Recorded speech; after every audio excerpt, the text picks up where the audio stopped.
Welcome to shops of blessing. దేవుని కృపలో భద్రపరచబడి నూతన దినములో ప్రవేశించాం. ఈనాటి దేవుని వాగ్దానం, మిమ్మును కరుణింపవలెనని ఆయన నిలువబడి ఉన్నాడు. He will rise up to show you compassion. యెషయా గ్రంథం 30వ అధ్యాయం 18వ వచనం. Praise God. ఈ నూతన దినములో దేవుడు మీ కొరకు సిద్ధపరిచిన ప్రతి దీవెన ఆకాశపు వాకిళ్ళు విప్పి మీ మీద కృమ్మరించునుగాక. మరి యొక్క నూతన దినాన్ని ఆరంభిస్తున్న నేపథ్యములో ప్రేమ కలిగిన వాగ్దానము ద్వారా దేవుడు మనల్ని దర్శిస్తూ ఉన్నాడు. సర్వోన్నతుడు, సర్వశక్తిమంతుడైన దేవుడు ఎప్పటికీ ఆయన నమ్ముకునదగిన సహాయకుడు. నా ప్రయాణములో ఆయన సన్నిధి తోడురాగా ఎక్కలేని కొండలను సైతం సులువుగా ఎక్కించి దాటించేవాడు ఆయన. మన ప్రయత్నాల్లో మనం పొందుతున్న విజయాలను బట్టి అతిశయిస్తూ స్వశక్తి కారణాలుగా చూపిస్తూ మనం మురిసిపోతూ ఉంటాం. ఒకంత నేను అనే భావన క్రమముగా దేవునికి దూరం చేస్తుందని గమనించాం. ఇలా దేవుని మార్గము నుండి తప్పిపోయిన వారు చాలామంది ఉంటారు. నాశనమునకు ముందు గర్వము నడుచును అని లేఖనం మాట్లాడుతుంది. స్థిరపడి బలపడిన తరువాత దేవునిని, ఆయన ధర్మశాస్త్రాన్ని విసర్జించేవారుగా చాలామంది ఉంటాం. వాక్యం హెచ్చరిస్తుంది, ఆయనకు వేరుగా ఉండి మనమేమి చేయలేం. ఈ నూతన దినాన్ని ఆరంభిస్తున్న నేపథ్యములో మనలను మనం వాక్యం అనే వెలుగులో ఆత్మ విమర్శ చేసుకునవలసిన వారమై ఉన్నాం. ఈ మాటలు వింటున్న ప్రియ దేవుని జనాంగమా, నీ ప్రయాణం ఏ విధముగా సాగుతుంది? నీవు వ్యక్తిగతముగా, కుటుంబముగా, సహవాసముగా ఏ స్థితిలో ఉన్నావు? ఎటువైపు ప్రయాణము చేస్తూ ఉన్నావు? ఒకవేళ సముద్రపు అలలు ఎగసి కొట్టినట్లు కష్టాలు, శ్రమలు నీ మీదికి వచ్చినప్పుడు నేను అని అతిశయపడే నీ శక్తి సామర్థ్యం విఫలమైపోయిన నేపథ్యములో కూలబడి నిస్సహాయమైన స్థితిలో ఉన్నావేమో. నిన్ను పొగిడిన వారే మాటలతో నిన్ను పొడుస్తూ ఉంటే గాయమై విలవలలాడుతున్నావేమో.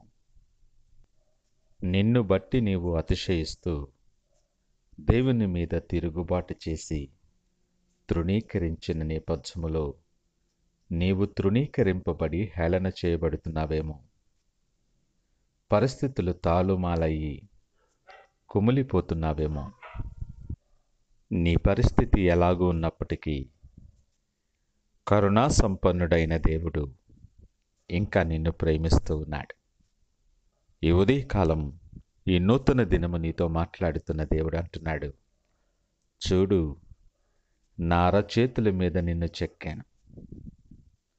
నీ కొరకు నీవు జీవించాలని నా ప్రాణమిచ్చాను. నేను నీతో పాటు ఉన్నాను. నీ పరిస్థితులను చూసే దేవుడన కాదు, పై రూపాన్ని లక్ష్యపెట్టే దేవుడన కాదు, నీ హృదయాన్ని లక్ష్యపెట్టేవాడను. ఏ ఒక్కరూ నశించిపోవటం నాకు ఇష్టం లేదు అని నీతో మాట్లాడుతూ నిన్ను కరుణించటానికి, నిన్ను ఆదరించటానికి, గాయపడిన నిన్ను స్వస్థపరచటానికి, కన్నీరు కారుస్తున్న నిన్ను ఓదార్చటానికి, చిదికిపోయిన నీ బ్రతుకును మరల తిరిగి కట్టటానికి, నిస్సత్తువ ఆవరించి కూలిపోయిన నిన్ను మరల ఉజ్జీవింప చేయటానికి, నిన్ను సంరక్షించి కాపాడటానికి నిన్ను ప్రేమించే దేవుడు నీ కొరకు నిలవబడి ఉన్నాడని లేఖనం మాట్లాడుతుంది.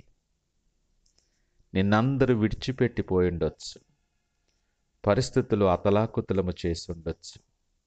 నూతన దినాన్ని ఆరంభిస్తున్నప్పుడు ఎటు వెళ్ళాలో, ఎలాగ ముందుకు సాగాలో తెలియనటువంటి అనిశ్చితులను ఉండొచ్చు. ధైర్యము తెచ్చుకో.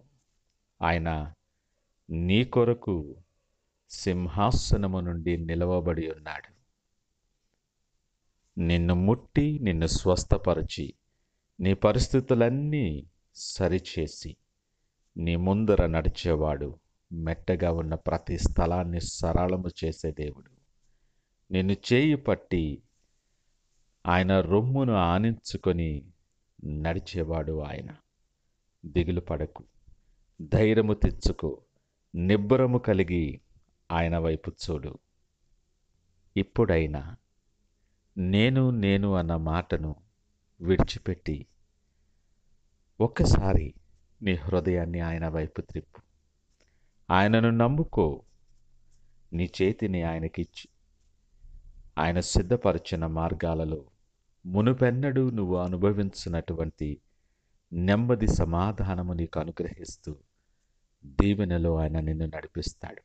ఈ నూతన దినం ఆ ప్రకారముగా సిద్ధపడి ప్రార్థనాపూర్వకముగా ఆయన తోడు రాగా ఈ దినాన్ని ఆరంభిద్దామా? ప్రార్థించుకుందాం. పరిశుద్ధుడు, ప్రేమ నమ్మకమైన మా యేసయ్య స్తోత్రాలు. మరి ఒక నూతన దినమున మా జీవితంలో మీరు అనుగ్రహించారు, మీకు వందనాలు.